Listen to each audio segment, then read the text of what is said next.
Hi guys, നമ്മുടെ YouTube ചാനലിലേക്ക് എല്ലാവർക്കും സ്വാഗതം. അപ്പം നമ്മൾ ഇന്ന് നമ്മുടെ വീട്ടിൽ ഉണ്ടാക്കുന്ന ഒരു ചിക്കൻ കറിയുടെ റെസിപ്പി ആയിട്ടാണ് കേട്ടോ വന്നിരിക്കുന്നത്.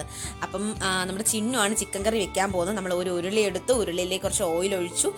നമ്മുടെ സവാളക്കുട്ടന്മാരും തക്കാളിക്കുട്ടന്മാരെയൊക്കെ സെറ്റാക്കി വെച്ചിരിക്കുകയാണ് കേട്ടോ. അപ്പം എണ്ണ ഒന്ന് ചൂടായതിനു ശേഷം നമുക്ക് അതിലേക്ക് ആവശ്യത്തിന് കടുക്, ആവശ്യത്തിന് മാത്രം മതി കേട്ടോ. അപ്പം ഞങ്ങൾ കടുകൊക്കെ കുറച്ച് ഉപയോഗിക്കാറുള്ളൂ.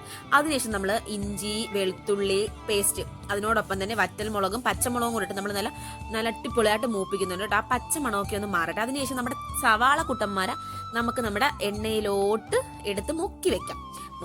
നല്ല ജസ്റ്റ് ഒന്ന് ഇളക്കി നല്ല സെറ്റാക്കി എടുക്കാം കേട്ടോ. അപ്പം നമ്മൾ ഏകദേശം ഒരു 3-4 സവാളയോളം ഞങ്ങൾ എടുത്തിട്ടുണ്ട്. ഏകദേശം ഒരു 2.5 കിലോ ചിക്കനോളം ഉണ്ട് കേട്ടോ. ഒരുപാട് സവാള ഇട്ടാൽ മതിരിക്കുമെന്ന് വെച്ചിട്ടാണ് നമ്മൾ കുറച്ച് സവാള എടുത്തിട്ടുള്ളൂ. അപ്പം നമ്മൾ ഇതാണ്ട് കറിവേപ്പിലേക്ക് ഇടുന്നുണ്ട്. അപ്പം അതൊക്കെ ഇട്ട് നല്ല വൃത്തിയായിട്ട് നല്ല അടിപൊളിയായിട്ടൊന്ന് ഇളക്കുവാണ് കേട്ടോ.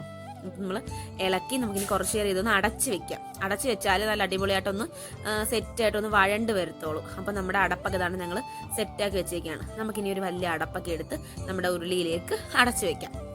അങ്ങനെ എന്തായാലും ഇന്നത്തെ ചിക്കൻ കറി ഇനി എന്താവോ എന്തോ അവസാനം കാണാം. അങ്ങനെ നമ്മുടെ ഉള്ളിയൊക്കെ നല്ല വൃത്തിയായിട്ട് വഴണ്ടി വന്നിട്ടുണ്ട് കേട്ടോ. അപ്പോൾ ഇനി ആ വഴറ്റി വെച്ചേക്കുന്ന ഉള്ളിയിലേക്ക് നമുക്ക് നമ്മുടെ കഴുകി ഫ്രഷ് ആക്കി വെച്ചിരിക്കുന്ന ചിക്കൻ കഷ്ണങ്ങൾ എടുത്ത് നമുക്കിടാം. അങ്ങനെ നമ്മൾ ചിക്കൻ മൊത്തം ഇട്ടിട്ടുണ്ട്. ഇനി ഇതെല്ലാം കൂടെ ഒന്നിട്ട് മിക്സ് ചെയ്ത് കുഴച്ച് സെറ്റാക്കി എടുക്കാം. പിന്നെ നമ്മൾ മഞ്ഞപ്പൊടി ഇടുന്നുണ്ട്.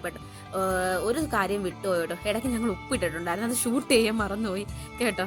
അങ്ങനെ അതുകൊണ്ടാണേ.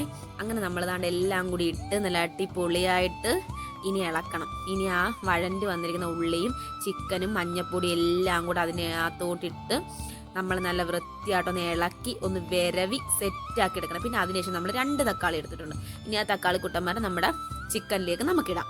ഇനി അതും കൂടി ഒന്ന് വെച്ചിട്ട് നല്ലപോലെ ഇളക്കണം കേട്ടോ. അപ്പം ഞങ്ങളിത് ഇളക്കുന്ന സമയത്ത് അങ്ങനെ വെള്ളമൊന്നും ഇപ്പം നമ്മൾ ഒഴിക്കത്തില്ല. പിന്നെ അതിനുശേഷമാണ് നമ്മൾ വെള്ളം ഒഴിക്കുന്നത്. നല്ലോണം ഒന്ന് കുറുകി വരുത്തോളൂ കേട്ടോ. അപ്പം ഞങ്ങളുടെ അമ്മായിയമ്മയാണ് ഞങ്ങളിത് പഠിപ്പിച്ചത് കേട്ടോ, ഇത് ഈ കറി ഉണ്ടാക്കാനായിട്ട്. പിന്നെ അതിനുശേഷം നമ്മളത് മൂടി വെച്ചു. പിന്നെ നമ്മൾ മുളകും മല്ലിപ്പൊടിയും കൂടെ നമ്മൾ വൃത്തിയായിട്ട് മൂപ്പിച്ചിട്ടുണ്ട്. നമ്മളിനി ആ മൂപ്പിച്ചത് നമ്മുടെ ആവശ്യത്തിന് ഇരിക്കുക കേട്ടോ. അത്രയും നമുക്കതിന് നമ്മുടെ ചിക്കൻ കറിയിലേക്ക് ഇടാം. ഇനി അതിനുശേഷം നമ്മൾ നല്ല അടിപൊളിയായിട്ട് ഇളക്കണം.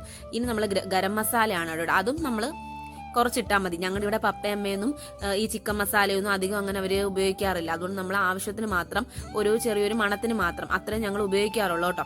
ഇനി നമുക്കതെല്ലാം ഒന്ന് നല്ലപോലെ ഇളക്കാം. അപ്പം ആ ചിക്കനകത്തുള്ള വെള്ളമൊക്കെ അതിൽ ഇറങ്ങിയിട്ടുണ്ട്. നമുക്കിനി ആ വെള്ളത്തിൽ വെച്ചിട്ട് വേണം. അപ്പം ഞങ്ങൾ പ്രത്യേകിച്ച് വെള്ളമൊന്നും ഒഴിക്കുന്നില്ല കേട്ടോ. ഇനി നമ്മുടെ ചിക്കൻ മസാലയും കൂടെ നമ്മൾ ഇട്ട് കൊടുക്കുകയാണ് കേട്ടോ. അപ്പം അതെല്ലാം കൂടി ഇട്ടൊന്ന് വിരവി നല്ല അടിപൊളിയായിട്ട് നമ്മൾ സെറ്റ് ആക്കണം. ഉറപ്പായിട്ട് നിങ്ങൾ ഈ ചിക്കൻ കറി ട്രൈ ചെയ്ത് നോക്കണം. ട്രൈ ചെയ്തിട്ട് എങ്ങനെ ഉണ്ടെന്നുള്ള നിങ്ങൾ ഉറപ്പായിട്ട് നിങ്ങൾ കമൻറ്റ് ചെയ്യണേ കേട്ടോ, മറക്കരുതേ. എന്നിട്ട് നിങ്ങളുടെ അഭിപ്രായമൊക്കെ അറിയിക്കണം കേട്ടോ. അപ്പം ഞങ്ങൾ ആദ്യമായിട്ടാണ് കേട്ടോ ഈ ചിക്കൻ കറി ഇവിടെ ഇങ്ങനെ, ഞങ്ങൾ കൊല്ലം സ്റ്റൈൽ വേറെ രീതിയിലാണ് കേട്ടോ വെക്കുന്നത്. അങ്ങനെ നമ്മുടെ ഫൈനലിൽ നമ്മുടെ ചിക്കൻ കറി ദാണ്ട് സെറ്റ് ആയിട്ടിരിക്കുകയാണ്.